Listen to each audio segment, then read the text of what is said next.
dessus rapidement. Du coup, ouais, ben non, on peut le voir. On voit pas quand. C'est pas grave. Bon, ben, bienvenue à tous pour le deuxième séminaire de l'année. Voilà, je vous présente Alexandre Creusot, chercheur ici à l'APC, donc voilà. Merci. D'abord, merci à vous de me faire participer à vos séminaires, c'est vachement sympa. Et puis, je sais que vous avez eu Étienne la semaine dernière, donc moi je travaille beaucoup avec Étienne, je le connais assez bien. Et donc je vais vous faire un sujet, enfin je vais vous parler de quelque chose qui est assez similaire à ce qu'il fait. Donc ça va parler de rayons cosmiques. Mais moi j'ai plutôt axé sur tout ce qui est détection, donc notamment les gros observatoires de rayons cosmiques, quels que soient les rayons cosmiques. Je vous ferai un petit rappel de ce que c'est qu'un rayon cosmique, parce que bon, faut quand même, pour ceux qui n'étaient pas là la semaine dernière. Donc voilà, je commencerai par un petit rappel des rayons cosmiques. Je sais que Étienne vous a parlé longuement la semaine dernière, donc je pense que vous avez eu pas mal de choses sur les théories, sur la théorie et sur la phénoménologie. Donc moi, je vais vraiment m'axer sur l'expérimentation. Vous allez voir, c'est assez facile. Donc, je rappelle vite fait ce que c'est que les rayons cosmiques. Donc les rayons cosmiques, typiquement, qu'est-ce que c'est? C'est des particules qui se promènent qui sont émises par des objets astrophysiques et qui vont se propager dans l'univers. Et certaines de ces particules vont intercepter la Terre. Et donc, quand elles interceptent la Terre, il peut se passer ce genre de choses, c'est-à-dire qu'il y a un germe de particules qui est créé, on va détecter, nous, ce germe de particules. Ou directement le rayon cosmique si on est dans l'espace. Donc ça, c'est une vue d'artiste, hein, c'est ce qu'on utilisait sur Auger. Donc, j'imagine que ça, c'est quelque chose que vous avez vu la semaine dernière, très probablement. Je vais quand même un peu donner le cadre, parce que, enfin, voilà, bon, il y a des informations qui sont importantes. Il y a plusieurs questions qui ont trait au rayon cosmique. Les principales, c'est grosso modo la nature, l'énergie, le spectre en énergie, et les origines, d'où viennent ces particules. Pour la nature, alors ces trois questions, elles sont liées, hein, elles sont indissociables les unes des autres. Pour la nature, typiquement, qu'est-ce que c'est qu'un rayon cosmique? De quoi c'est composé? Alors, évidemment, ça va dépendre de l'énergie à laquelle on regarde, ça va dépendre de la source qu'on regarde, mais typiquement, vous avez des particules, des noyaux, elles peuvent être chargées ou neutres. Hein. Par exemple, vous avez des protons, des électrons, des neutrons, des neutrinos, ça c'est des particules. Certaines sont chargées, d'autres pas. Vous pouvez avoir des noyaux, donc des noyaux, en général, ils sont chargés parce qu'ils sont enlevés, ils sont débarrassés de leurs électrons, donc ils sont tous chargés positivement. Vous avez des héliums, vous pouvez avoir du fer, vous pouvez avoir du carbone, du silicium. Donc, voilà, il y a toute une gamme de particules et de composants, de corps. En parallèle, vous avez des photons, hein, donc ça c'est du rayonnement, mais c'est aussi considéré comme du rayonnement cosmique, des rayons cosmiques. Donc ça, je vais insister dessus dans la troisième partie. Et vous avez, alors c'est un peu différent, on ne les considère pas vraiment comme des rayons cosmiques, mais malgré tout, c'est des messagers cosmiques, c'est ce qu'on appelle les ondes gravitationnelles, vous en avez déjà entendu parler, c'est quelque chose qui est très récent et qui est très actuel, et elles ont été mises en évidence il n'y a pas très longtemps. Mais globalement, donc voilà, il y a plein de natures différentes, mais ce qu'il faut ce qu'il faut garder en tête, c'est que c'est lié à la source. C'est que la source va influencer la nature de la particule. Toutes les sources ne vont pas produire les mêmes types de particules. Juste, vous voyez le schéma là, donc vous voyez, vous avez une source quelconque, je vous ai mis une binaire, mais bon. Et donc cette source, elle va produire des ondes gravitationnelles, elle va produire peut-être des rayons cosmiques, peut-être des neutrinos, peut-être des gamma. Et vous voyez que elles ont toutes ces particules ont des comportements différents. Alors, par exemple, le cosmique, il va être dévié par les champs magnétiques, le neutrino, lui, il va aller tout droit, le gamma, normalement, il va tout droit, mais comme il est facilement absorbable, il risque d'être absorbé dans le milieu interstellaire. Voilà, c'est une schématisation un peu naïve de ce qui se passe pour la nature. Donc là, c'est les énergies. Alors, dessus, c'est marqué les énergies. Donc, c'est un domaine de la physique qui est unique. Je ne crois pas qu'il y en ait d'autres. C'est qu'il s'étend sur plus de 10 ordres de grandeur. Ici, vous avez le flux de particules, c'est-à-dire le nombre de particules que vous attendez en fonction de leur énergie. C'est quelque chose qui est assez unique dans la nature. Cette loi-là, vous voyez que c'est une échelle logarithmique, hein, on va de 10 puissance quelque chose en 10 puissance quelque chose. C'est échelle logarithmique sur les deux axes et vous avez quasiment des droites. C'est ce qu'on appelle des lois de puissance. C'est ce que je vous ai mis là. Vous avez des lois de puissance et vous voyez que cette courbe, elle est pas droite. Vous voyez, elle est droite là, et puis là, on a une espèce d'inflexion. Donc ça, cette inflexion-là, c'est ce qu'on appelle le genou. Étienne a dû vous en parler. Et il y a une deuxième inflexion ici où la pente se redresse. Et donc, ça veut dire qu'il y a 3 lois de puissance. En fait. Vous avez une première loi de puissance ici, une deuxième loi de puissance ici, une troisième loi de puissance ici. Ces 3 lois de puissance vont déterminer 3 régimes différents. Donc, typiquement, c'est ce que je vous ai mis là. Vous avez le genou ici, la cheville ici. En dessous du genou, on a des particules qui vont être émises principalement par la galaxie, par notre galaxie, la Voie lactée. Donc, on a une origine qu'on appelle galactique pour les énergies les plus faibles. Si on se rapproche encore plus, là, on est au niveau du Soleil, on est à des énergies qui sont émises, de particules qui sont émises par le Soleil. Donc, on a ce qu'on appelle une modulation solaire. Et si on s'éloigne, si on va à plus haute énergie, on sort de la galaxie. Donc là, les sources qui émettent ces rayons cosmiques, c'est plus galactique, c'est extragalactique. Donc c'est très très loin. C'est en dehors de notre Voie lactée, tout ce qu'on voit dans le ciel. En termes de flux, donc, vous voyez que la pente elle décroît, ça veut dire qu'ici on va détecter beaucoup de particules de cette énergie-là. Et plus on va monter en énergie, donc plus on a des particules qui sont énergétiques et plus rares elles vont être. C'est-à-dire que moins on va en détecter. Imaginez ici, on prend un détecteur d'1 mètre carré qu'on met dans l'espace. Ici, si on a un détecteur d'1 mètre carré, on va détecter une particule par seconde à ces énergies-là. Ce même détecteur, si on monte en énergie, on ne détecte plus qu'une particule par an quand on est au niveau du genou. À cette énergie-là, on en détecte une par an. Et si on continue, ici, on en détecte une tous les millions d'années. On est en 10 puissance 3 au carré, ça veut dire 10 puissance 6. Donc, un détecteur d'1 mètre carré, il faut 1 million d'années pour détecter une particule à ces énergies-là. Donc, on ne va pas attendre 1 million d'années, évidemment. Ce qu'on fait, c'est on va construire des détecteurs qui vont être beaucoup plus grands, de l'ordre du millier de kilomètres carrés. Et là, ça va compenser le temps. Ça va nous permettre de détecter plus rapidement. Voilà. Et la troisième question qu'on se pose, c'est leur origine. C'est marqué leur origine. Donc, leur origine, alors, il y a des origines connues, il y a des origines moins connues. À basse énergie, on connaît mieux les sources. Plus on monte en énergie, moins on connaît les sources. Par exemple, la plus célèbre, celle que vous connaissez, c'est le Soleil. Le Soleil, ça émet des particules, elles se propagent dans l'espace, elles interceptent la Terre. Voilà, on a des rayons cosmiques. Donc, le Soleil va nous émettre des particules, c'est ce qu'on appelle des radiations solaires. À l'opposé, on a le centre galactique, on a le plan galactique. Vous savez, l'espèce de bande blanche qu'on voit dans le ciel la nuit, c'est la Voie lactée. Cette Voie lactée nous émet des particules aussi. Elle nous émet des rayons cosmiques. Donc voilà les 2 sources les plus proches qui vont contribuer aux plus basses énergies. Le spectre que je vous montrais tout à l'heure, c'est avant le genou. Ces deux sources-là, donc elles sont connues, mais malgré tout, on a encore plein de choses à apprendre. Par exemple, on voudrait savoir si le Soleil il émet des neutrinos de matière noire. C'est pour ça qu'on va regarder le Soleil en neutrinos pour voir si la matière noire, elle émet dans le Soleil. Alors, pour l'instant, on n'a rien trouvé, mais avec Optronet, c'est ce qu'on fait. Mais donc, vous voyez que les sujets sont toujours actifs. On continue à étudier les supernovas parce que les spectres d'émission on les affine de jour en jour, on les affine à chaque fois qu'on en voit une, à chaque fois qu'on en étudie une. On affine les spectres de sursaut gamma. On continue à étudier toutes ces sources, même si on sait ce qu'elles émettent. Alors, en plus, on ne connaît pas tout ce qu'elles émettent. Et donc, si on va plus loin, donc en extragalactique, effectivement, donc, vous voyez que c'est encore dépendant de l'énergie. En extragalactique, là, on a des sources qui ne sont pas connues. Donc, on a des idées, on a des infos. On sait que ça joue entre quelques candidats, mais malgré tout, on n'est pas encore sûr. Par exemple, les noyaux actifs de galaxies, les AGN, c'est un candidat assez sérieux, mais on n'est pas sûr à 100% que c'est ça qui va émettre des rayons cosmiques d'ultra haute énergie. Les radiogalaxies, c'est pareil. On a il y a une bonne chance qu'ils participent, mais on n'est pas sûr.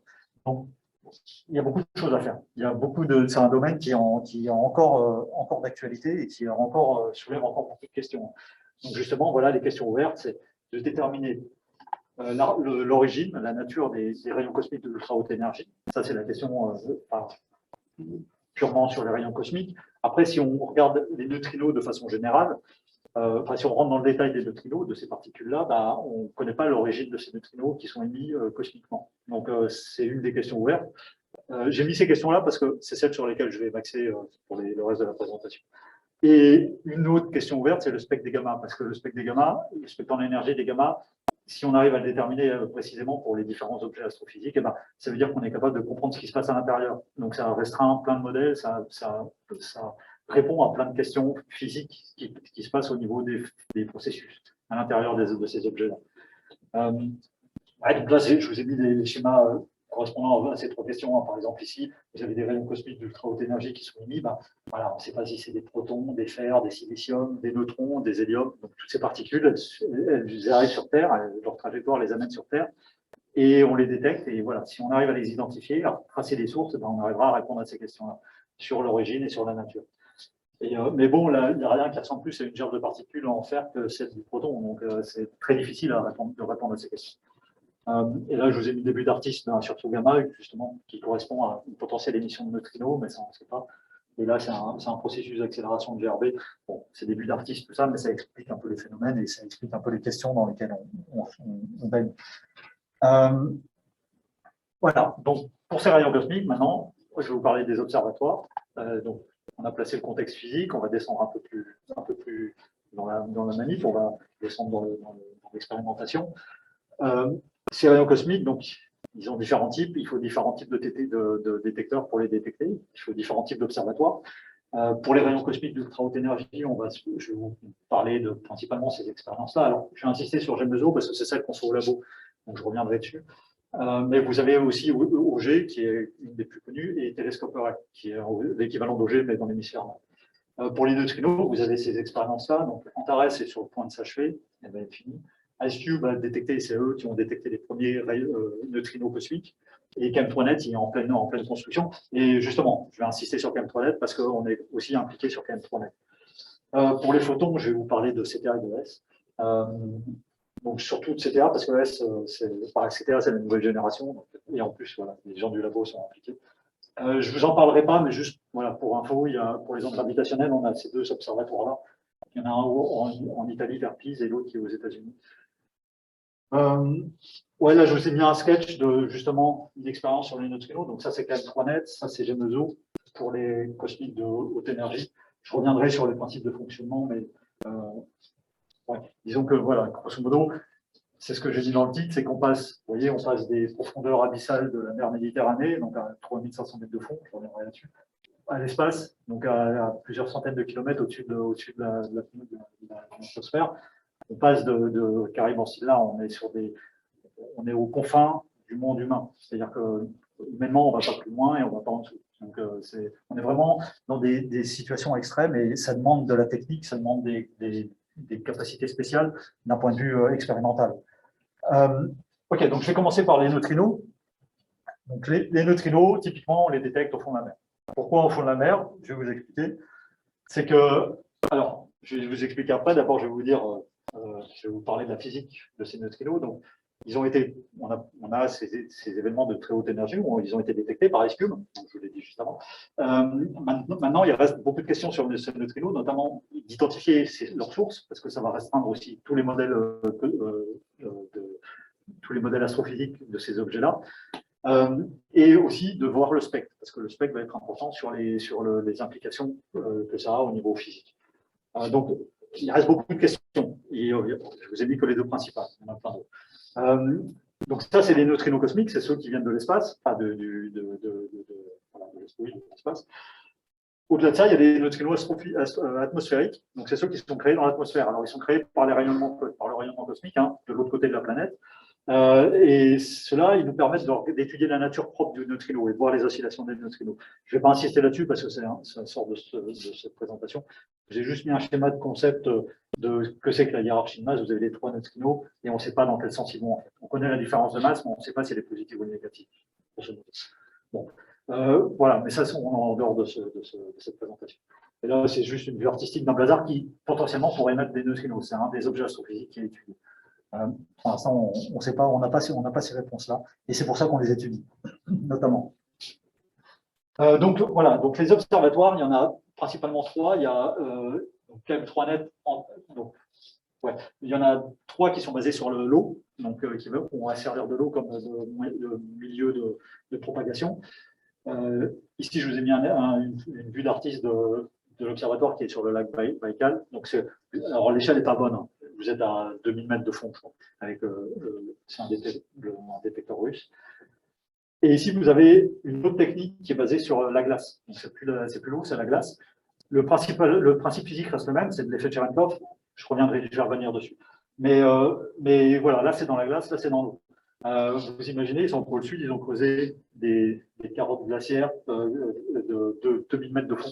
Donc, ils ont mis des détecteurs de lumière à 2000 mètres sous la glace. Donc, ils ont creusé des espèces de tubes de glace sur 2000 mètres. Moi, je trouve ça impressionnant. Et donc voilà, cette expérience-là, c'est une très belle expérience. Et donc, ils ont eu des premiers résultats qui ont été vachement encourageants et qui ont permis de financer les autres expériences, comme CAM3Net. C'est grâce à eux qu'on a pu avoir des fonds pour pouvoir étudier les mêmes neutrinos qu'eux, mais de sources différentes. Donc, la technique de détection est très similaire. Alors, voilà comment ça se passe. Donc, vous avez votre détecteur d'un côté de la planète, hein, vous avez la Terre ici, avec c'est là une couche d'eau, on va dire. Vous avez mis votre détecteur au fond de l'eau, et qu'est-ce que vous faites? En fait, vous regardez les particules qui arrivent de l'autre côté. Donc, on se sert de la Terre à la fois comme d'un bouclier, parce que tout ce qui arrive par ici, ça va être bloqué par la Terre, sauf effectivement les neutrinos. Il n'y a que les neutrinos qui passent. Donc, si on voit un truc qui remonte, on sait que c'est un neutrino. Alors, vous me direz, oui, on voit ceux qui descendent, mais on arrive à les rejeter. Donc, ceux qui descendent, on ne s'en occupe pas. On a des vétos contre ça. Et donc, on va regarder tout ce qui traverse la Terre. Donc, notre Terre, c'est à la fois notre bouclier et c'est à la fois notre cible. On s'en sert d'une cible pour les neutrinos et d'un bouclier pour tout le reste. Et grosso modo, qu'est-ce qu'on fait? Ça veut dire qu'on regarde le ciel de l'autre côté de la Terre. On regarde le ciel au travers de la Terre. Ice Cube, ils sont de l'autre côté, donc eux, ils regardent le ciel, pareil, mais de l'autre côté. Donc, ils regardent notre ciel, en fait. Et nous, on regarde leur ciel, grosso modo. Donc, voilà, on échange nos infos. Donc, qu'est-ce qui se passe? Donc, vous avez votre neutrino, peu importe comment il est créé. Hein, il est créé soit il vient de l'espace et il vient d'un objet astrophysique loin, soit il est créé par un rayon cosmique au niveau atmosphérique. Mais dans les deux cas, il traverse la Terre. Et puis, de temps en temps, alors normalement, il traverse tout. Hein, il repart dans l'espace et puis on n'en entend plus parler. Des fois, il se passe qu'il y en a un qui interagit juste avant notre détecteur. Alors ça arrive régulièrement. Ça arrive, pour Antares, qui est le plus petit des trois, ça arrive 3 fois par jour. Vous voyez que ça arrive quand même fréquemment. 3 fois par jour, on a un neutrino qui interagit tout près du détecteur, et puis quand il interagit, il se transforme en muon. Et le muon, lui, il fait son chemin. Et le problème, c'est que c'est un muon relativiste. Donc il va à la vitesse de la lumière. Et la lumière, dans l'eau, elle se propage, pas à la vitesse de la lumière, elle se propage à la vitesse de la lumière sur n. Bon, vous connaissez vos formules d'optique. Donc elle va moins vite que la lumière, la vitesse. La lumière va moins vite que la vitesse de la lumière. Alors que le muon, lui, a la vitesse de la lumière. Et c'est un espèce d'effet sonore. Je ne sais pas si vous avez déjà entendu le mur du son. C'est pareil avec de la lumière. C'est-à-dire que vous allez plus vite que le son, là, le muon, il va plus vite que la lumière dans le milieu. Et du coup, ça fait une espèce d'onde constructive. Et il y a un code de lumière qui est unique comme ça. Donc, c'est vraiment un effet comme le mur du son. Là, c'est le mur de la lumière. Donc, et ce cône de lumière il va se propager. Donc, si vous avez mis des détecteurs de lumière, vous avez réparti des détecteurs de lumière, qu'est-ce qui va se passer? Vous allez voir de la lumière. Et puis si vous êtes réglé en temps, votre lumière elle va remonter comme ça, et puis vous allez voir un truc qui remonte du sol. Et vous dites, si j'ai vu un truc qui remonte du sol, c'est forcément un neutrino. Donc, vous voyez rien d'autre que des neutrinos qui remontent du sol. Voilà ce qui se passe. Et après, donc, du coup, ces photons sont détectés, et puis ils sont renvoyés sur Terre. Sur la rive et on les analyse et puis on va reconstruire les trajectoires. Alors, c'est ce qu'on a fait avec CAM3Net. On a fait un réseau de 3 dimensions. Donc, on a fait un réseau en 3 dimensions de plein de détecteurs de lumière. Donc, vous avez des détecteurs de lumière sur les modules optiques. Là. Donc, grosso modo, qu'est-ce que c'est? Juste, on est à 3500 mètres de fond, hein, pour vous donner une idée. La pression, là, humainement, c'est un effort. Des trucs, des électroniques au fond de la mer comme ça, c'est incroyable. Ça marche, et c'est censé marcher 20 ans. En Antares, ça marchait plus de 18 ans. Donc, on a 115 lignes verticales, comme ça, et sur chaque ligne, vous avez 18 modules optiques. Et sur chaque module optique, vous avez un détecteur de lumière. 31 détecteurs de lumière, ce qu'on appelle des photomultiplicateurs. Je vous montrerai une photo juste après. Donc, ce truc-là, les 31 détecteurs de lumière, ils détectent de la lumière. Donc, quand vous avez un muon qui remonte, hein, vous avez des exemples ici. Quand vous avez un neutrino qui interagit, qui crée un muon, quand le muon remonte, la lumière, elle remonte. Ces détecteurs-là, ils vont détecter la lumière d'abord, et puis plus vous remontez, et plus ils arrivent à les photons. Alors, on a des algorithmes qui nous permettent de reconstruire à partir des temps d'arrivée la trajectoire. On a une optimisation grâce au temps de détection, grâce à la position des détecteurs, on optimise la trajectoire du muon et ça nous permet de pointer directement vers la source, s'il y en a une. Donc, voilà le principe de détection. Donc, ça dépend du temps, ça dépend de la position des détecteurs. Donc, ça, il faut qu'on le monitore de façon permanente. Donc, ça, on le fait sur l'observatoire. Rappelez-vous que quand vous allez à la vitesse de la lumière, une nanoseconde, c'est 0,3 mètres. Donc, si vous vous trompez d'une nanoseconde, c'est un tiers de mètre, c'est beaucoup. Donc, l'imprécision est beaucoup. Alors après, quand vous avez plein de détecteurs qui se rajoutent dans vos autres, ça se compense un peu, cette imprécision. Nous, de façon à avoir une direction d'arrivée du muon qui soit reconstruit à mieux que 0,1 degré, on a besoin d'une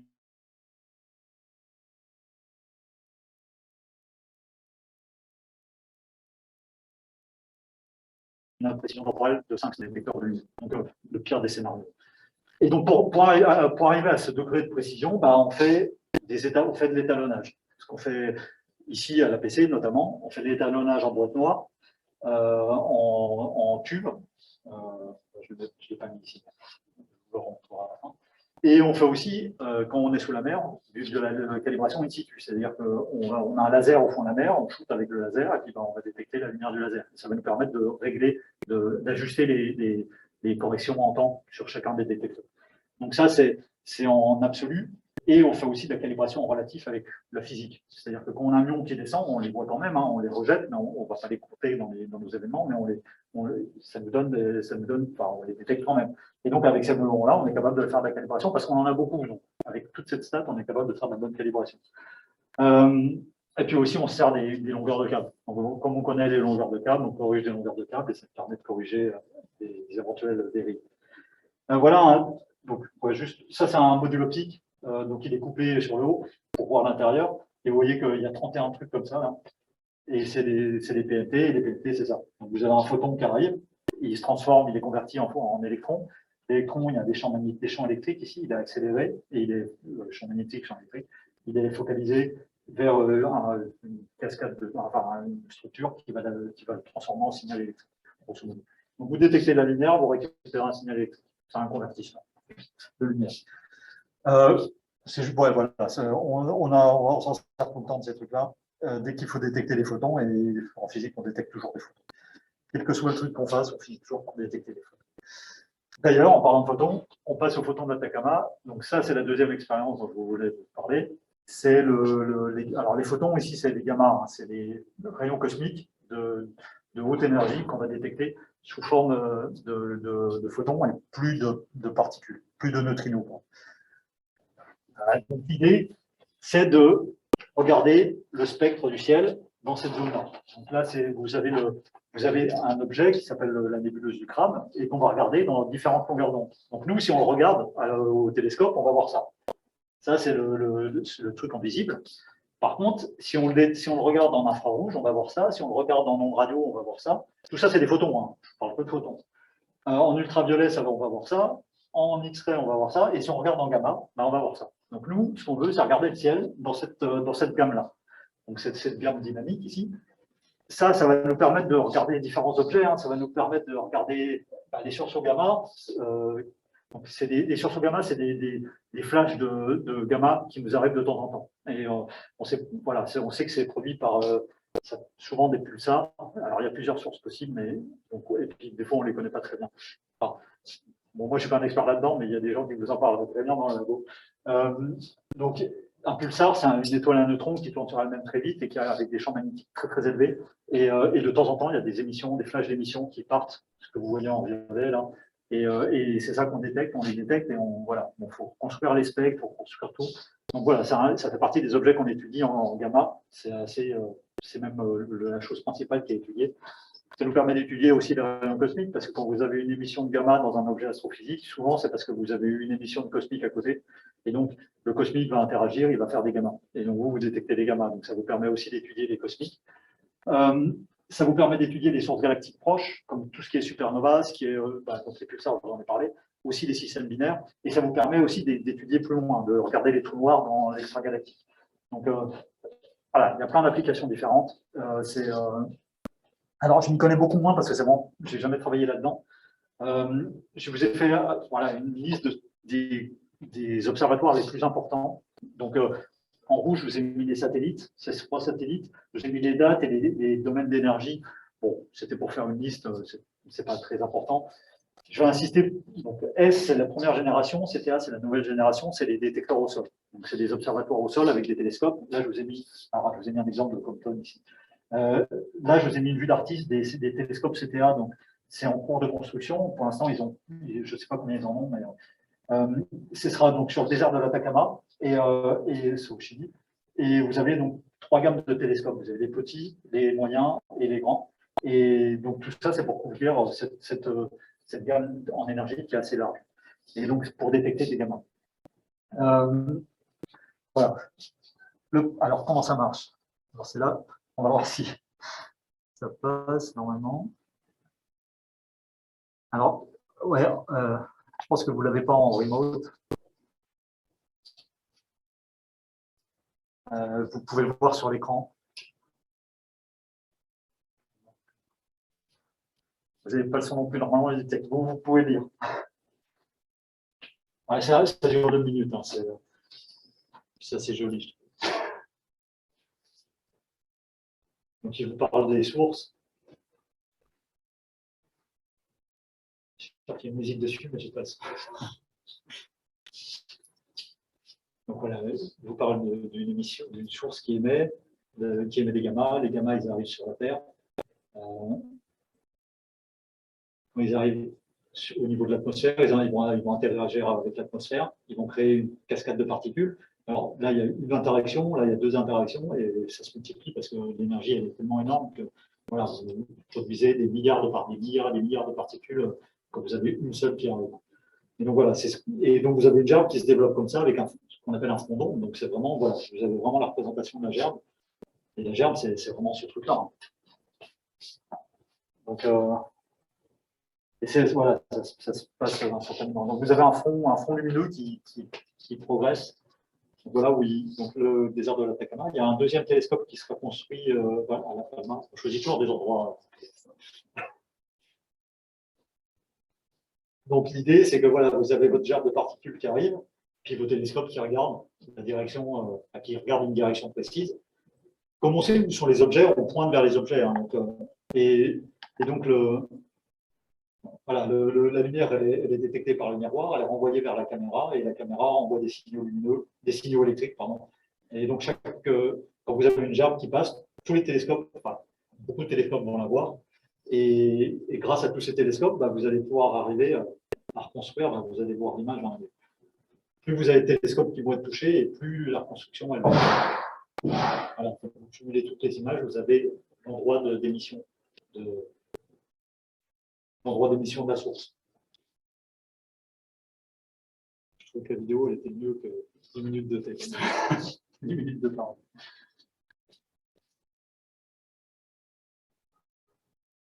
Je pense que c'est un peu. Ouais, alors. Donc, voilà comment ça marche. C'était assez joli. C'est produit par CTA, justement. Donc, vous avez 3 types de télescopes. Vous avez 3 tailles différentes pour ce CTA. Vous avez des télescopes larges, vous avez des télescopes moyens et des télescopes petits. Ça, c'est le télescope large. Vous remarquerez que plus vous avez des télescopes qui sont petits, plus vous montez en énergie. Alors, ça ne vient pas du fait qu'ils sont plus petits, ça vient du fait qu'ils sont plus nombreux, en fait. Comme ils sont plus nombreux, vous pouvez couvrir des surfaces plus grandes. Donc, vous en mettez plus, vous couvrez des surfaces plus grandes, donc vous montez en énergie. C'est pour ça que l'énergie est plus grande pour les petits. Ce n'est pas du fait qu'ils sont petits, c'est du fait que vous en mettez plein. Si on avait mis plein de grands, pareil, voilà, la gamme d'énergie serait pareille. Donc, voilà, vous avez 3 gammes de télescopes. Chaque télescope a un miroir. Donc, la taille du miroir, je vous l'ai mis là, pour information. Le miroir envoie la lumière vers la caméra, et la caméra, donc ça veut dire que chaque télescope a une caméra. Et la caméra, elle fait de l'ordre de 2000 pixels, ça dépend des télescopes. Des fois, c'est un peu plus, des fois, c'est un peu moins. Un pixel, c'est pareil qu'un SIP, c'est un détecteur de lumière, en fait. C'est la même chose que ce que je vous ai montré tout à l'heure, le PMT, mais ceux-là, ils sont beaucoup plus petits.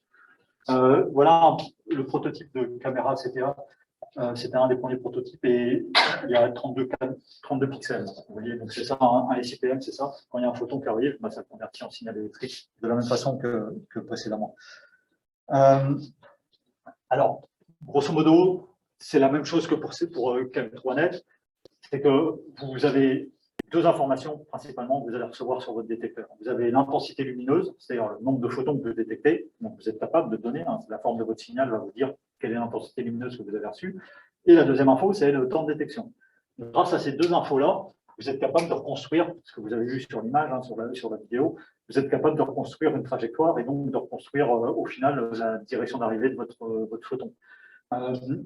Plus vous avez une bonne précision sur la direction, sur la trajectoire, enfin sur le temps, on va dire plutôt, et sur l'intensité, plus votre direction de la particule primaire va être facile va être précise.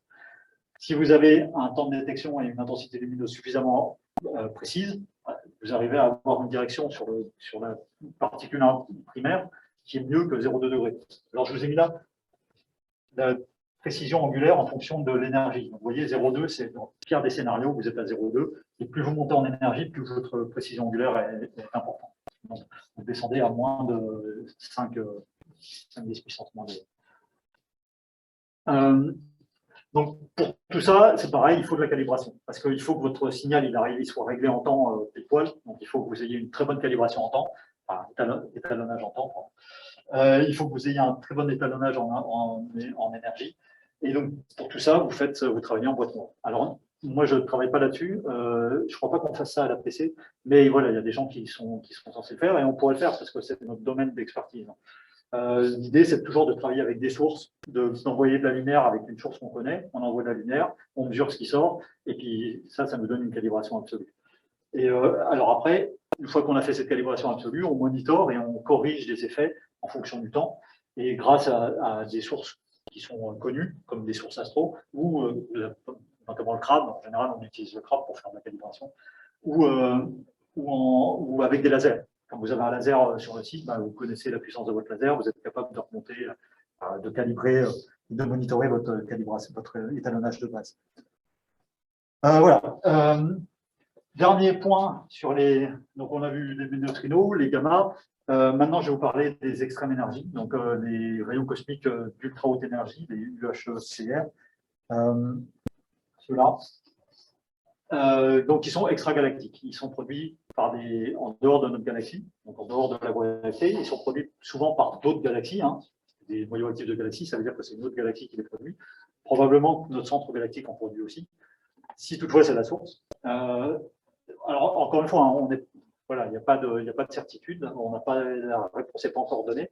C'est pour ça que c'est un sujet qui est vachement intéressant, c'est que voilà, il y a encore plein de choses à répondre. On ne sait toujours pas ce que c'est, si c'est des noyaux, si c'est des protons, si c'est des petits noyaux de fer, si c'est. Voilà, il y a encore pas mal d'incertitudes. Ça s'améliore, notre connaissance s'améliore au fur et à mesure qu'on reçoit des données de OG. Mais il y a encore beaucoup de choses à faire, et notamment le spectre en énergie aussi à affiner. Et c'est pour ça qu'on a dédié des observatoires. Donc là, je vous ai mis une vue d'artiste. Là, c'est la carte OG en smooth. Donc, ça veut dire avec un gommage des événements d'OG, en fait. Donc, vous voyez qu'il y a des spots un peu plus chauds, mais ce n'est pas flagrant. On n'a pas encore de. C'est pour une certaine énergie. Et bon, alors qu'est-ce qu'on a comme observatoire? Donc, en 2005, OG a pris ses premières données. Télescope Array a pris ses premières données en 2007. Tout ça, ça couvre la même gamme en énergie. Vous voyez que c'est des rayons cosmiques de 10 puissance 18 électronvolts. Donc, c'est vraiment le bout du spectre. Hein. On est vraiment aux plus hautes énergies. Et là, on est en train de construire, donc on est en train de travailler sur un prototype qui s'appelle GEMESO, qui va faire la même chose que ces trucs-là, sauf qu'eux, ils le font, c'est observatoire, ils le font depuis le sol, et là, ça sera fait depuis l'espace. Donc, ça veut dire quoi? Ça veut dire qu'on, je vais vous montrer une image après, ça veut dire qu'on va regarder la Terre depuis l'espace et on va regarder les gerbes de particules depuis l'espace. Alors que là, on les regarde d'en dessous. Et donc, vous voyez, la gamme dynamique, le seuil en énergie, il a augmenté parce que c'est ce qu'il nous faut. Hein, il nous faut plus de stats maintenant. Donc, ouais, ça, c'était le ballon du premier prototype de caméra GEMESO, donc qui a volé en 2015, je crois. Et le prochain ballon va voler l'année prochaine. Donc on va avoir, enfin, voilà. On va avoir plein de données et je pense que ça va valider pas mal de choses. Alors, les gerbes, Étienne a dû vous en parler, donc brièvement, je vous dis deux mots. Vous avez une particule primaire qui arrive, donc un rayon cosmique, grosso modo. Il arrive en haut de l'atmosphère, il interagit en haut de l'atmosphère, il fait ce qu'on appelle une cascade de particules. C'est comme la vidéo que vous avez vue, hein, c'est la même chose. Sauf que ce n'est pas un photon, c'est un proton ou un moléculaire, et c'est la même chose. Conceptuellement, il se passe la même chose. Vous avez un front d'onde qui va se développer, et quand vous arrivez au sol, vos particules, elles sont à la vitesse de la lumière. Elles sont suffisamment d'énergie pour retracer. Et donc, voilà, donc vos particules, elles vont traverser, et donc l'idée, c'est de répartir des détecteurs, et les particules vont traverser ces détecteurs. Et donc, quand vous avez les temps d'arrivée de ces particules dans les détecteurs, donc c'est des cubes, ce qu'on appelle des cubes à effet de Cherenkov, quand vous avez les temps d'arrivée de ces particules dans ces détecteurs, vous êtes capable de remonter à la forme de la gerbe, et donc à la direction du primaire, grosso modo. Donc ça, c'est un des premiers, c'est un des premiers modes de détection. Le deuxième mode de détection, c'est que quand la gerbe, elle se propage, là, en fait, votre front d'onde, là, il excite les molécules d'azote de l'atmosphère, et quand les molécules d'azote se désexcitent, elles émettent de la lumière de fluorescence. Et donc, si on met des télescopes sur le côté, là, c'est ce qu'on a fait sur l'objet, on a mis 4 télescopes au bord de la grille, et ben, on a regardé la lumière de fluorescence émise le long par ces particules qui traversaient l'atmosphère. Et effectivement, on a détecté ces lumières de fluorescence. Donc, c'est ce qu'on appelle un mode hybride de détection. On a deux méthodes de détection. Et bien, ESO, ça va être la même chose que ça, sauf qu'on n'a pas les cuves au sol, on a juste la lumière de fluorescence. Donc, à ESO, on va être à bord de la Station spatiale internationale. Alors, on a un premier prototype qui est là. Étienne a dû vous le dire d'ailleurs, il a dû vous montrer les trucs dessus. Et donc, le truc était piloté par le Russe qui était dans la station. Il l'enlevait, il l'allumait, il le remettait. Enfin, c'est vachement sympa. Et donc, l'idée, c'est de regarder l'atmosphère par-dessus, en fait. Et donc, c'est la même lumière de fluorescence, hein, celle qu'on détectait sur les télescopes ici, sauf qu'à la place de regarder celle qui vient vers la Terre, on regarde celle qui va vers l'espace, grosso modo. Et donc, c'est comme ça qu'on détecte les gerbes. Alors, l'avantage de ce mode de détection, c'est qu'on a des surfaces qui sont largement plus grandes qu'au sol. Là, on est obligé de mettre des détecteurs un peu partout, alors que là, on a un détecteur d'en haut et puis il regarde le champ qu'il veut, quoi. Et si on ouvre le champ, il est capable de voir un champ énorme. Donc, on va avoir beaucoup d'événements, beaucoup plus d'événements que OG. Donc, ça, pareil, il a dû vous en parler. Grosso modo, il y a tout un système optique. Donc, ça aborde l'ISS, bien sûr. Vous avez tout un système optique de lentilles Fresnel. Derrière ces lentilles, vous avez une caméra. Ouais, juste le diamètre de ce truc-là, c'est 25 cm. C'est pas très grand. Vous avez une caméra, et la caméra, c'est ça. C'est composé de. Donc, vous avez 137 PDM, c'est des plans de détection. Et un PDM, c'est ce truc-là. Donc, vous avez 36 PMT, 36 MA-PMT.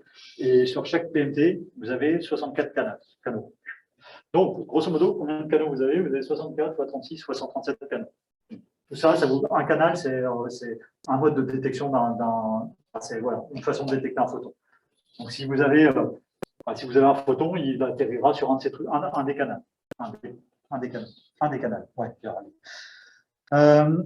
et en plus, vous avez le support, évidemment. Le support, ça vous permet de maintenir le tout, mais ça, c'est purement mécanique. Alors, on a eu un ballon, ça, c'est les résultats qui ont été faits par durant le premier vol. Donc, vous voyez que quand on survolait une zone inhabitée, on n'avait pas beaucoup de lumière. Et puis, on a survolé des zones où il y avait des orages. Les trois trucs-là, c'est des zones où il y avait des orages. Donc, vous voyez qu'on a un peu plus de lumière. Là, on a vu plein de trucs qui venaient d'un orage. Alors, on a des algorithmes pour identifier les objets. Hein. Alors, ça, je ne pose pas du tout dessus, mais je sais que il y a des algorithmes qui permettent de reconnaître, avec notamment des réseaux de neurones. Ici, on était passé au-dessus d'une ville, donc ils ont réussi à identifier. Enfin, ça s'est affiné depuis, parce que ça, c'est avec le vol, le ballon. Et maintenant, il y a eu la caméra, probablement qu'Étienne nous a montré des choses beaucoup plus à jour. Toujours est-il que quand on fait pour faire ces cartes-là, on a besoin, encore une fois, de faire un étalonnage. Donc, ces cartes-là, elles se basent sur deux informations. C'est exactement les mêmes informations que ce qu'on a vu avant. C'est le temps d'arrivée des photons et l'intensité, c'est-à-dire le nombre de photons qu'on reçoit à chaque signal, à chaque laps de temps. Donc, ces deux informations-là, c'est toujours la même musique. Hein. Il faut qu'on ait une calibration de notre détecteur, un étalonnage de notre détecteur. Donc, on le fait en boîte noire, c'est ce qu'on fait ici. Et on le fait in situ avec des lasers. Il y a des tirs laser régulièrement et ça nous permet de calibrer notre détecteur. Et on peut le faire aussi avec des sources terrestres connues. Hein, si vous avez une zone sur laquelle vous êtes passé plusieurs fois et qui est calibrée, quand vous repassez dessus, vous savez le nombre de photons que vous attendez. C'est toujours la même histoire, hein, et c'est pour ça que ça m'amène au dernier point. Alors, c'est très brièvement, hein, c'est tout ça, enfin, surtout ça et ça, on le fait, c'est l'étalonnage, on le fait à la PC. On a une grosse partie de photos de détection. Donc, voilà, c'est le point commun de tous ces observatoires, c'est l'objectif, c'est de détecter les photons. Voilà, la première étape, c'est de détecter les photons. Après, on construit tout le reste. Mais l'idée de base, c'est de détecter les photons. Et on a un laboratoire de photodétection ici. Les contraintes les plus importantes sur cette détection de photons, c'est quoi? C'est qu'il y en a très peu, hein, que ce soit la fluorescence, que ce soit les muons au fond de la mer, que ce soit dans l'espace. Tous ces photons-là, ils arrivent en très faible quantité. Donc, il faut qu'on soit capable de compter un photon. Notre œil, il n'est pas capable. Mais c'est des détecteurs sur lesquels on travaille, il faut qu'ils soient capables de compter un photon. Donc, ça implique qu'il faut qu'on travaille dans des environnements qui soient complètement purs de lumière. C'est-à-dire, il ne faut pas de bruit, il ne faut pas de fuite de lumière, il ne faut pas. Donc, voilà, c'est une des contraintes qu'on a. Et l'autre contrainte, c'est qu'on travaille dans des environnements qui sont très hostiles. Hein. Le vide spatial, c'est très hostile. Le fond de la mer, c'est super hostile. Le désert de l'Atacama, c'est plein de sel, c'est plein de poussière, c'est super hostile aussi. Donc, on travaille dans des environnements où il faut que notre matos, il tienne. Il faut que l'électronique qu'on met, il ne faut pas qu'elle soit plongée par le sel, il ne faut pas qu'elle soit humide, il faut pas que. Donc, voilà, il y a des contraintes assez importantes. Mais c'est intéressant. C'est ce qui est le plus intéressant. Et donc, tout ça, alors pas les environnements hostiles, mais il y a beaucoup de choses qu'on fait ici, notamment les tests de mesure de lumière. Donc ici, vous avez un exemple, ça c'est la salle de photodétection où vous étiez, bon, c'était avant qu'elle soit rangée, hein, depuis elle était rangée. Donc on a cette boîte noire, elle a été peinte elle a été photoshopée. En fait, elle est en bois. Donc ça c'est typiquement une boîte noire de photodétection. Alors, dedans, on a un truc avec des lasers, des machins. Et là, ça c'est dans le hall de montage, c'est une tube avec fait sur un corps. Donc, on a des plans de scintillateurs qui nous permettent de d'identifier les trajectoires des muons. Et quand le muon y passe, on teste nos détecteurs à l'intérieur pour avoir une calibration plus précise. Donc, on a ce qu'il faut, on fait plein de choses. Voilà typiquement le résultat qu'on peut avoir. Là, c'était un module Antares. Donc, on a fait une cartographie. Donc, on était devant en boîte noire. On fait passer la source de lumière devant le détecteur et puis on mesure ce que le détecteur détecte. Et donc, grosso modo, c'est un PM. Hein, ça. Et donc, grosso modo, comme on sait que la source elle était là, on met le point de détection ici. Donc, on est capable de faire de la cartographie, de faire des scans de détection. Donc ça, ça a des implications vraiment super importantes pour les différents observatoires sur lesquels on a bossé. On a fait la même chose pour Gemezo. Gemezo, on a pareil, une boîte noire, source de lumière qui se trimballe avec un moteur. Alors, on a des moteurs 6 dimensions, 6 dimensions, ça veut dire X, Y, Z, et c'est 5 en fait, c'est 5, il faudrait que je corrige. Et donc, on est capable de venir n'importe comment en fait, sur le détecteur. Et donc, ça, c'est pareil, c'est une carte de détection d'un PDM de ZO. Donc, vous voyez qu'on est capable de calibrer la quantité de lumière qu'on reçoit. Bon, après, et voilà, l'avantage de la cube, c'est qu'on peut faire des mesures in situ. Là, en ce moment, on a un détecteur, on a un module optique qui est dans la cube, donc il est dans l'eau et on prend des données régulièrement. Ça nous permet de faire du monitoring, de voir comment le détecteur se comporte en fonction du temps, et puis de le calibrer avec les muons, puisqu'on arrive à les détecter. Voilà. Bon, c'est un domaine qui est en pleine. Qui est vachement intéressant parce qu'il y a encore beaucoup de questions auxquelles répondre. Comme plein de domaines, hein, je ne vais pas faire pour mon domaine précisément, mais voilà, il y a plein d'autres domaines où il y a plein de questions. Celui-là, il y en a plein, c'est sûr. Il y en a dans à plusieurs niveaux. C'est intéressant parce qu'on est vraiment aux confins du monde. On est soit sous l'eau, soit dans l'espace, donc d'où le titre. Et en plus, on bosse avec que des collaborations internationales, donc c'est vachement enrichissant. Au niveau de l'université, on est investi dans beaucoup de projets. Vous voyez, on a investi dans CTA, on a investi dans Chem3Net, on a investi dans Gemezo, dans cette physique. Hein, et en plus, on a une implication expérimentale qui est significative et qui apporte à ces expériences-là. Donc, on a une vraie, on a une vraie visibilité au niveau international et au niveau des différentes collaborations. Et puis la pub pour les stages. Donc en L3, en M1, en M2 ou même en L1 des fois. Voilà, il y a plein de groupes qui accueillent des stagiaires. Il y a plein de. Donc, moi, je sais que tous les ans, j'en ai. C'est une bonne expérience parce que vous travaillez sur des choses qui ont des applications réelles. Enfin, vous travaillez sur des trucs qui vont être appliqués sur des observatoires derrière. Vous ne pouvez pas juste faire des mesures pour faire des mesures. On vous fait faire des choses qui ont des applications derrière. Donc je pense que pour un stage, c'est vraiment enrichissant. Bon, voilà, grosso modo. Donc, n'hésitez pas à postuler pour les stages. Voilà. Donc, je vais passer un maître de cérémonie pour les questions. Des questions par rapport au détecteur de fusion. Pourquoi on doit le mettre à 3500 mètres sous l'eau ou dans la glace? C'est bon. Alors, c'est pour se débarrasser du bruit, en fait. C'est vraiment pour se débarrasser. Parce qu'en fait, si tu le mets au niveau du sol, tu auras tellement de particules qui vont venir d'en haut et des côtés que tu ne pourras pas identifier tes particules qui viennent d'en bas. Tu verras, ce sera noyé dans le bruit ou dans les mauvaises reconstructions. Donc, tu verras, au final, tu verras plein de trucs, mais tu ne verras pas ce qui t'intéresse. Le fait de le mettre en bas, au fond de la mer, c'est vraiment pour se débarrasser de tout le reste. Les seules choses qu'on voit en bas, aussi profond, c'est les neutrinos qui remontent et les muons qui descendent.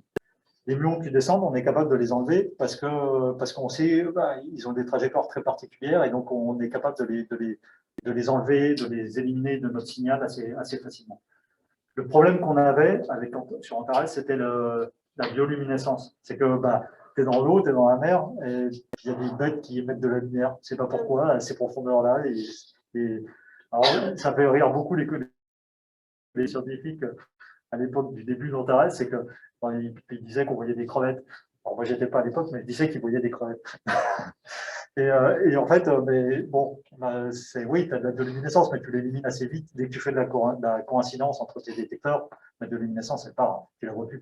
Donc ouais,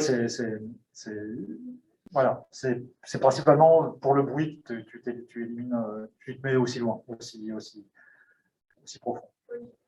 Et donc, quand on veut les neutrinos, on peut que les voir s'ils traversent la planète ou...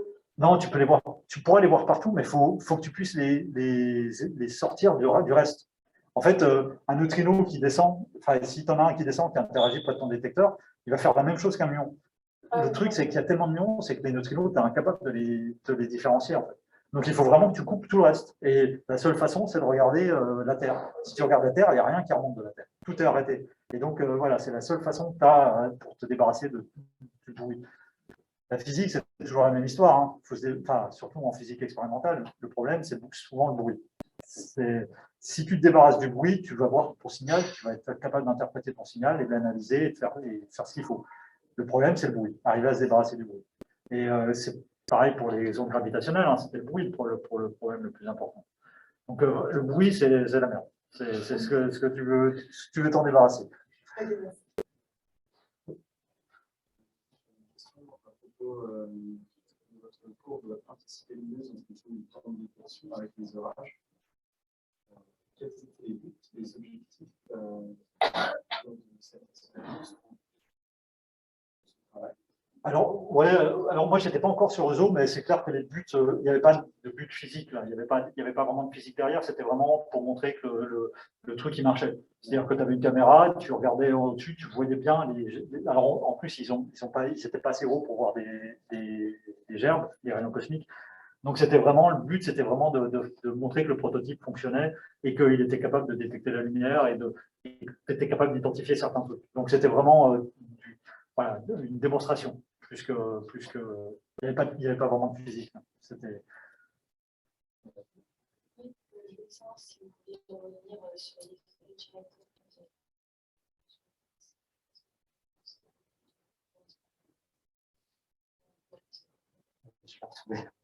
C'est là, par exemple ou...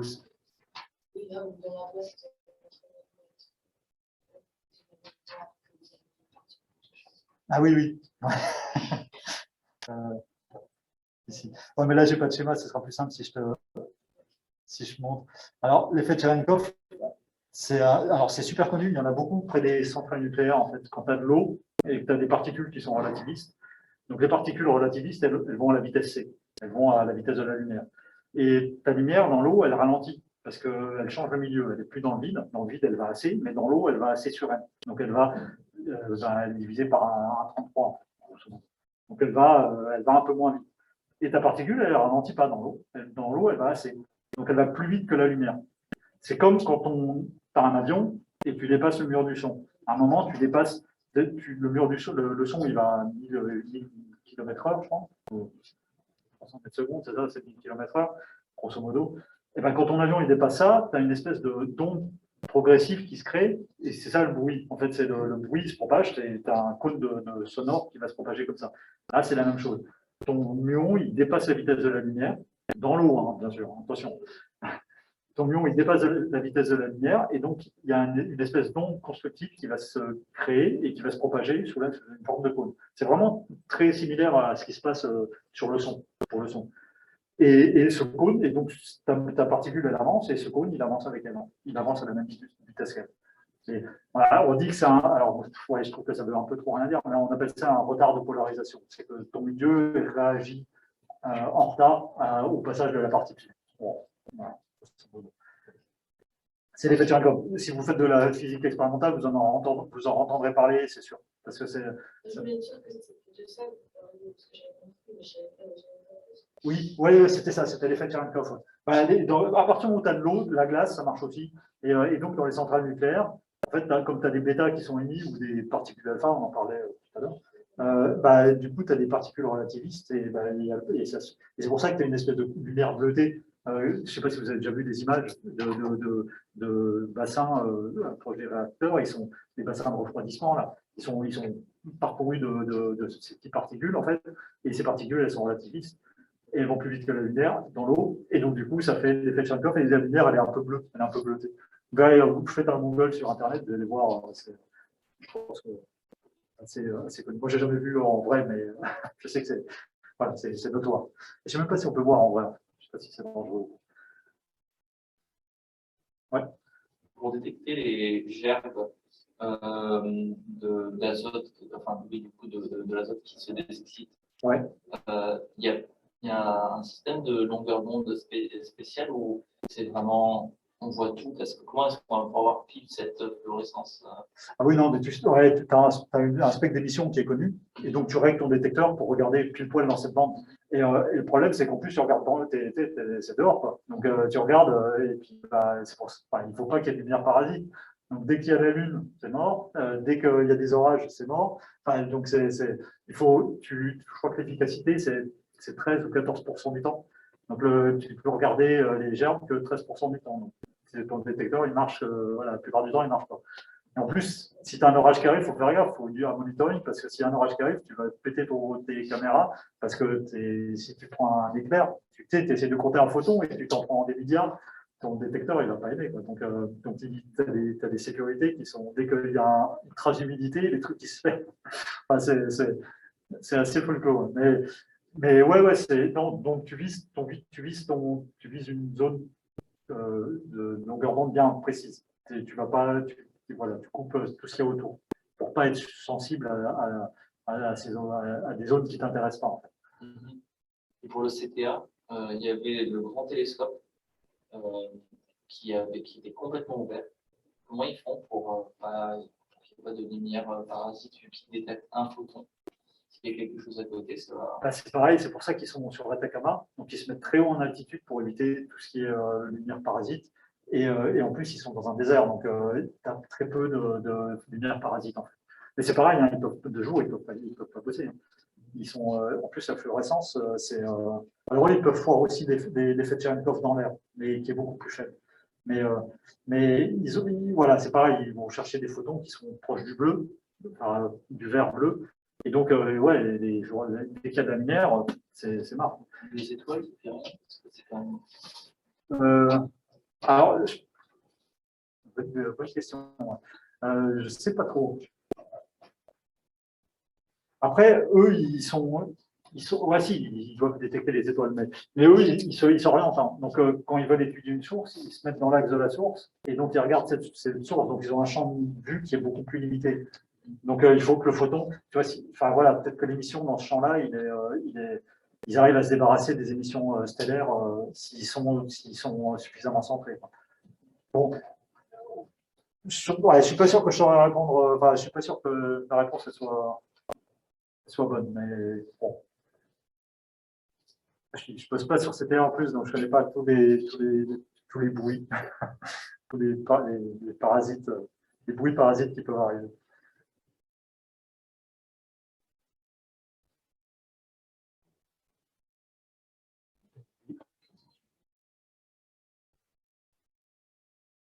Alors, il y a des questions sur. Donc, il y a Raphaël qui demande, pour réaliser la calibration du détecteur, considère-t-on l'anisotropie des rayons cosmiques? Alors, pas pour la calibration à proprement parler, mais par contre, quand tu vas faire tes cartes de physique, oui, tu vas tenir compte de l'anisotropie. Auger, alors, pour ESO, non, pour ESO, tu ne vas pas tenir compte. Pour Auger non plus, parce qu'Auger, c'est pas directionnel, en fait. Et tes détecteurs de haut au sol, ils regardent tout ce qui passe en eux, quoi. Et par contre, les détecteurs de fluorescence, ils sont figés, ils ne bougent pas, donc ils regardent toujours la même zone. Donc tu ne vas pas avoir de calibration, tu vas pas utiliser l'anisotropie des rayons cosmiques comme information. Alors, quel type de statistique est considéré pour l'arrivée des rayons? Poisson, ça dépend vraiment de tes sources. Ça dépend vraiment de tes sources. Alors, en gamma, je sais qu'ils ont des spectres pour chaque source. Hein, un sursaut gamma va émettre un spectre particulier. C'est un spectre synchrotron. Alors, c'est pas Poisson, du coup, mais c'est un spectre synchrotron plus un spectre Compton, je crois. Donc, c'est deux spectres qui suivent en énergie. Donc, c'est un spectre qui est très connu. Par contre, pour les rayons cosmiques d'ultra haute énergie, on ne connaît pas les spectres d'émission et on va avoir que les spectres de réception. En fait. Et on ne sait pas, on sait pas comment ils sont modifiés. Donc, c'est une question assez compliquée. Avant d'avoir la réponse sur le spectre d'émission, je pense qu'il faudra avoir des spectres de réception qui soient suffisamment fins. Donc, là, on en est loin. Il y a une autre question. Ouais. Pour des mesures si précises, comment sépare-t-on la mesure du shot noise? Je ne suis pas sûr de comprendre. Qu'est-ce que tu appelles le shot noise?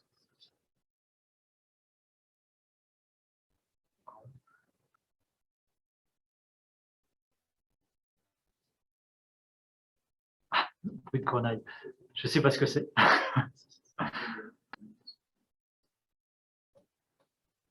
Je ne sais pas ce que c'est. Je sais. C'est en électronique, en électricité. Parce que nous,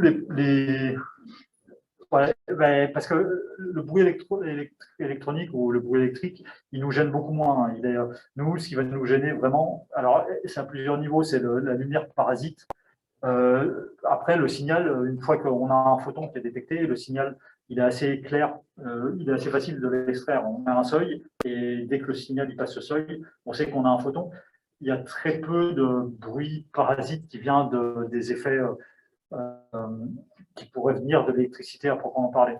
Alors après, on capte du 50 Hz, on capte des 2-3 trucs sur la ligne de base, mais on s'en débarrasse assez facilement, donc ça ne nous gêne pas trop. Le bruit électronique, c'est vraiment pas ce qui nous gêne le plus. Nous, ce qui nous gêne, c'est vraiment le bruit lumineux. Le bruit lumineux, le bruit des autres particules. Voilà, c'est principalement ça. On a fait le tour, je crois qu'on a fait le tour. Ouais. J'ai une question, du coup, qui est issue de ces questions-là. Ouais. Ça signifierait qu'on attend d'être dans l'espace pour bien comprendre l'UHCE. Ouais. Disons que. Ouais, complètement. Ouais. Alors, c'est depuis l'espace qu'on va avoir la réponse, mais c'est en regardant quand même l'atmosphère. Mais oui, la prochaine étape, c'est ça. Hein, il n'y a pas un autre détecteur qui est en construction qui va faire mieux que Auger et Telescope Array au sol. Donc, la prochaine étape, effectivement, c'est GMESO. Après, est-ce que la stade d'Auger de Telescope Array suffira pour répondre aux questions vraiment fondamentales sur les rayons cosmiques d'ultra haute énergie? À mon avis, ils seront un peu short. Donc, à moins d'attendre 20 ans, et d'ici 20 ans, je ne sais pas si ils seront encore en fonctionnement. je ne sais pas quelle sera l'efficacité de leur détection. Donc, bon, à mon avis, c'est la prochaine étape, hein. À moins qu'il y ait quelque chose qui arrive entre-temps, encore plus révolutionnaire, mais sinon, c'est... ouais. Vous pensez que sa durée de vie sera de combien de temps à ce projet AG2O?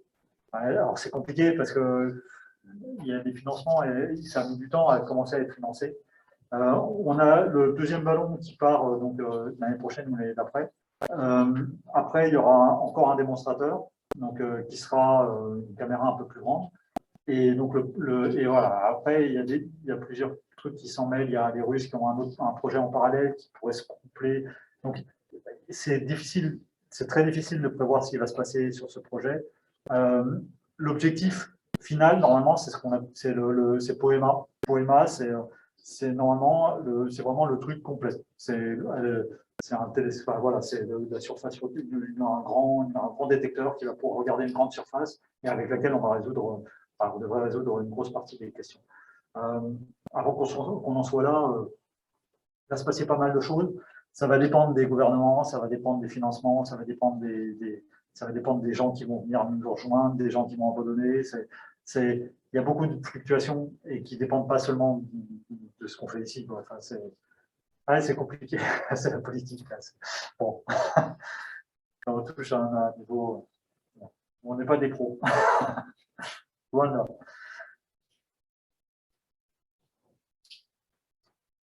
Question?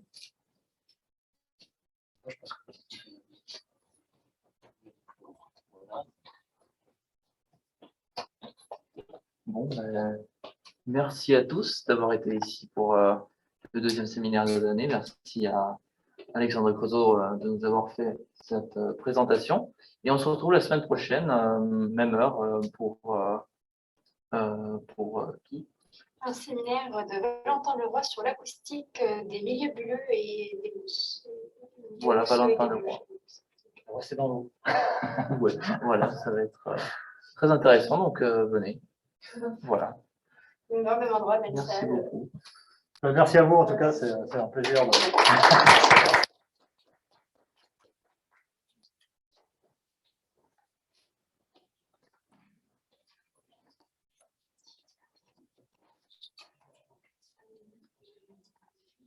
Ouais, c'est-